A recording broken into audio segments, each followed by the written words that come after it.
ଯାଜପୁର ଜିଲ୍ଲାର ପ୍ରଜାପିତା ବ୍ରହ୍ମାକୁମାରୀ ଈଶ୍ୱରୀୟ ବିଶ୍ୱବିଦ୍ୟାଳୟ ଦେବୀଗଡ଼ା ଶାଖାର ସପ୍ତମ ପ୍ରତିଷ୍ଠା ଦିବସ ଆଜି ଯାଜପୁର ଟାଉନସ୍ଥିତ ପାଣ୍ଡବ ଭବନ ସ୍ଥାୟୀ କେନ୍ଦ୍ର ପରିସରରେ ଅନୁଷ୍ଠିତ ହୋଇଯାଇଛି। କେନ୍ଦ୍ରର ପରିଚାଳିକା ବିକେ କବିତାଙ୍କ ଅଧ୍ୟକ୍ଷତାରେ ଅନୁଷ୍ଠିତ ଶାନ୍ତି ସଭାରେ ଯାଜପୁରର ଜଣାଶୁଣା ସମାଜସେବୀ ମାନବିକ ଅଧିକାର କର୍ମୀ ମୋହନ ମହାରଣା, ଜିଲ୍ଲା ସାମ୍ବାଦିକ ତଥା ସାବିତ୍ରୀ ଫାଉଣ୍ଡେସନର ଅଧ୍ୟକ୍ଷ ସୁରେଶ କୁମାର କର, ବିକେ ଦିଲ୍ଲୀପ ପ୍ରମୁଖ ଅତିଥି ଭାବେ ଯୋଗଦେଇ ପ୍ରଦୀପ ପ୍ରଜ୍ୱଳନ କରି ଆନୁଷ୍ଠାନିକ ଭାବେ ଉଦ୍ଘାଟନ କରିଥିଲେ। ସାମ୍ପ୍ରତିକ ପରିସ୍ଥିତିରେ ଶାନ୍ତି, ସଦ୍ଭାବନା ମନୁଷ୍ୟକୁ ଉଚିତ ଦିଗକୁ ନେଇପାରିବ ବୋଲି ଅତିଥିମାନେ ମତ ଦେଇଥିଲେ।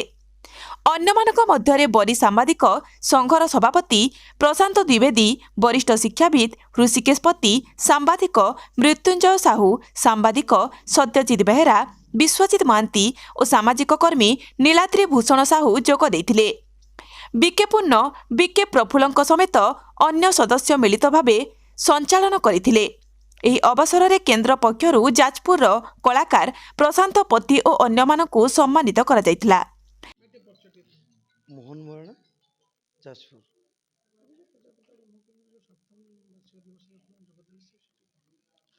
ପ୍ରଥମ ଜୟ ଜଗନ୍ନାଥ, ଜୟ ମା ବିରଜା। ଆଜି ଯେଉଁ ପ୍ରଜାପତି ବ୍ରହ୍ମାକୁମାରୀ ଈଶ୍ୱରୀୟ ମହାବିଦ୍ୟାଳୟର ଯାଜପୁର ଟାଉନ ଶାଖା ତରଫରୁ ସପ୍ତମ ବାର୍ଷିକ ଉତ୍ସବରେ ଏହି ଯୋଗଦାନ ଅବସରରେ ଏକ ଆଧ୍ୟାତ୍ମିକ ଚେତନା, ସଦ୍ଭାବନା, ଏଇ ଯେଉଁ ଆଧ୍ୟାତ୍ମିକ କାର୍ଯ୍ୟକ୍ରମ, ପ୍ରାୟ ଏଠି ଅନେକ ଭକ୍ତମାନ ରହିଛନ୍ତି ଯେଉଁ ଶ୍ରଦ୍ଧାଳୁ, ସେମାନଙ୍କର ଅଂଶଗ୍ରହଣ କରିଥିଲୁ। ସେମାନଙ୍କର ଏଇ ତାଙ୍କର ପଚାରିକ ଯେଉଁ ଭାବନା ରହିଛି, ଆଧ୍ୟାତ୍ମିକ ଭାବନା, ସେ ବି ମଧ୍ୟ ପ୍ରଚାର ସମସ୍ତଙ୍କ ଜୀବନରେ ଶାନ୍ତି ଆଉ ସଦ୍ବୁଦ୍ଧି ପାଇଁ ଚେତନା ଜାଗ୍ରତ ହେଉ, ସେଥିପାଇଁ ଓମ୍ ଶାନ୍ତି ଆଉ ଈଶ୍ୱରୀୟ ବିଦ୍ୟାଳୟ ଯେଉଁ ରହିଛି ତାଙ୍କର ପ୍ରଚେଷ୍ଟା ଜାରି ରହିଛି। ସେହି ଅବସରରେ ଅନେକ ଗୁଡ଼ିଏ ମୋର ପ୍ରଥମ ସାମ୍ବାଦିକ ବନ୍ଧୁ, ଅନେକ ଗୁଡ଼ିଏ ସାମାଜିକ କର୍ମୀ ମଧ୍ୟ ଯୋଗଦାନ କରିଥିଲେ। ସେମାନଙ୍କୁ ଆଧ୍ୟାତ୍ମିକ ପତ୍ରିକା ଓ ଉପଚାରିକାର ସମ୍ମାନ ପତ୍ର ମଧ୍ୟ ଗ୍ରହଣ କରିଥିଲେ। ତ ଆଜିର ଏହି କାର୍ଯ୍ୟକ୍ରମରେ ବହୁତ ଗୁଡ଼ିଏ ଶିକ୍ଷା ମିଳିଲା କି ସମାଜକୁ ଚେତନା ଆଉ ଆଧ୍ୟାତ୍ମିକ ଚେତନା ଦେବାର ଈଶ୍ୱରୀୟ ବ୍ରହ୍ମାକୁମାରୀ ମହାବିଦ୍ୟାଳୟ ଏକ ଗୁରୁତ୍ୱପୂର୍ଣ୍ଣ ଭୂମିକା ଗ୍ରହଣ କରୁଛି। ପ୍ରାୟ ମୁଁ ସମସ୍ତ ଗଣମାଧ୍ୟମକୁ ଅନୁରୋଧ କରିବି, ଏହାର ପ୍ରସାର ପାଇଁ ଆପଣଙ୍କର ନିହାତି ଦାୟିତ୍ୱ ଆଉ ରହିବା ଦରକାର।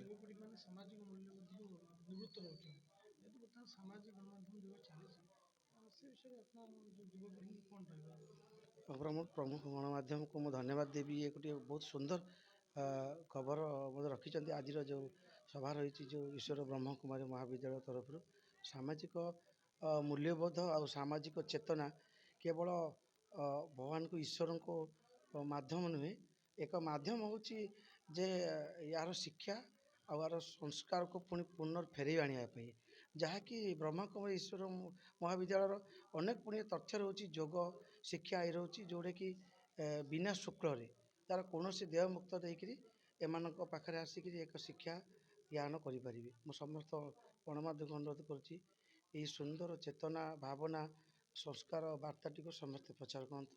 ଜୟ ଜଗନ୍ନାଥ। ମୁଁ ବିକେ କବିତା, ଯାଜପୁର ଟାଉନରେ ସେବା ସ୍ଥାନରେ ନିମିତ୍ତ ଅଛି। ତ ଆମର ଲକ୍ଷ୍ୟ ହେଲା ବ୍ରହ୍ମାକୁମାରୀ ଈଶ୍ୱରୀୟ ବିଶ୍ୱବିଦ୍ୟାଳୟ ମାଧ୍ୟମରେ ପ୍ରତ୍ୟେକ ସର୍ବସାଧାରଣମାନଙ୍କୁ ଆତ୍ମସଚେତନତା ଏବଂ ପ୍ରକୃତିରେ ଭଗବାନଙ୍କର ପରିଚୟ, ଆମ ନିଜର ପରିଚୟ, ଏ ସୃଷ୍ଟିର ରହସ୍ୟ ବିଷୟରେ ସମସ୍ତେ ଜାଣନ୍ତୁ ଏବଂ ବାସ୍ତବ ସୁଖ ଶାନ୍ତିକୁ ପ୍ରାପ୍ତି କରିବା ପାଇଁ ଏହି ବ୍ରହ୍ମାକୁମାରୀ ଈଶ୍ୱରୀୟ ବିଶ୍ୱବିଦ୍ୟାଳୟ ମାଧ୍ୟମରେ ଯାହା କିଛି ଶିକ୍ଷା ପ୍ରଦାନ କରାଯାଉଛି, ତାକୁ ଦୈନନ୍ଦିନ ଜୀବନରେ ଧାରଣ କରି ଆମେ ପ୍ରତ୍ୟେକ ଦିନ କେମିତି ଟେନସନ୍ ଫ୍ରି ରହିବା, ସୁଖ ଶାନ୍ତିରେ ରହିପାରିବା ଏବଂ ବିଶେଷ କରି ଆମର ଲାଇଫକୁ କେମିତି ସକ୍ସେସଫୁଲ୍ କରିପାରିବା। ଲାଇଫ ତ ଆମେ ସମସ୍ତେ ବିତାଉଛନ୍ତି, କିନ୍ତୁ ସକ୍ସେସଫୁଲ୍ ଲାଇଫ ଆମକୁ କେମିତି ବିତେଇବାକୁ ପଡ଼ିବ, ତାର ଶିକ୍ଷା ଏହି ବ୍ରହ୍ମାକୁମାରୀ ଈଶ୍ୱରୀୟ ବିଶ୍ୱବିଦ୍ୟାଳୟ ମାଧ୍ୟମରେ ଦିଆଯାଉଛି। ଯେ କି ଏହି ବିଦ୍ୟାଳୟରେ ଆମର 4ଟି ସବଜେକ୍ଟରେ ଶିକ୍ଷା ଦିଆଯାଉଛି। ଏହି ବିଦ୍ୟାଳୟର ଶିକ୍ଷକ ହେଉଛନ୍ତି ସୁପ୍ରିମ ଟିଚର, ଯେ ଗଡ୍ ଫାଦର। ତ ଏହି ଶିକ୍ଷାରେ ବିଶେଷ କରି ଜାତି, ଧର୍ମ, ବର୍ଣ୍ଣ ନିର୍ବିଶେଷରେ ସମସ୍ତେ ଏହି ବିଦ୍ୟାଳୟରେ ଶିକ୍ଷା ଗ୍ରହଣ କରିପାରିବେ। ସେଥିରେ କୌଣସି ବୟସରେ ବି ଲିମିଟେସନ୍ ନାହିଁ।